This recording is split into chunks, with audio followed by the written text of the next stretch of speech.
I'm Freema Gottlieb, and welcome to the weekly Torah reading. Parshat Naso. Vayehi bayom kalot Moshe lahakim et hamishkan. And it came to pass when Moshe finished setting up the Mishkan, the sanctuary. The Holy One experienced such joy as had never before been experienced, even at creation. Vayehi, and Moshe completed. How do we know the sanctuary can be compared to a wedding? Bayom kalot. The word for bride, kala, is contained in the Hebrew word kalot, to finish. It was a time to rejoice. And it came to pass, when Moshe finished setting up the sanctuary, all creatures burst into song, an ode to joy, a song of songs. Vayehi, an element of negativity, is contained in that word. Woe, alas. A Midrash says, on that day, God destroyed the destroyers. Death itself was exterminated, and the looters, the plunderers, anything negative. And it came to pass, Vayehi, when Moshe was finished setting up the sanctuary, God said, woe, alas, Vayehi, Vai. Why? The Midrash tells the story of a king who had a cantankerous wife. He gave her a project. Make me a splendid robe.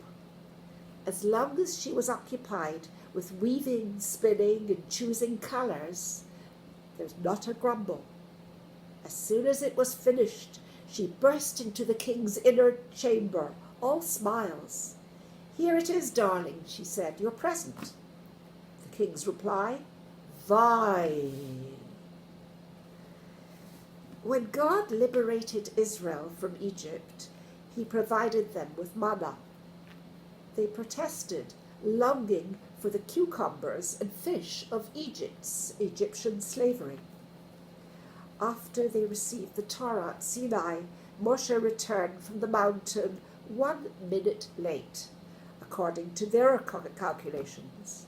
What did they do? They built a golden calf. After Moshe had calmed God down, God gave them a project. Make me a sanctuary. All the time that Israel was involved in building a sanctuary, donating gold, silver, precious stones, and fine cloths, they enjoyed cooperating on this great spiritual work of art. There was no grumbling. Vayehi has had numerous negative associations. Vayehi rav ba'aretz, and it came to pass there was a famine in the land. Vayehi hageshem 40 yom v'arba'im laila, and there was rain for 40 days and 40 nights, time of the flood. Vayehi hamabul 40 yom al haaretz, and it came to pass that there was a flood of the earth. So, when it came to pass that Moshe finished setting up the sanctuary, Vayehi, the Ribbono Shel Olam said, Vai, here we go again. So now, when we're sheltering in place, and we seem to have nothing but time on our hands, it's good to use our positive energy into something constructive, cooking for others, phoning a friend who's also alone, or studying Torah, even looking up Shiurim on YouTube. Shabbat Shalom.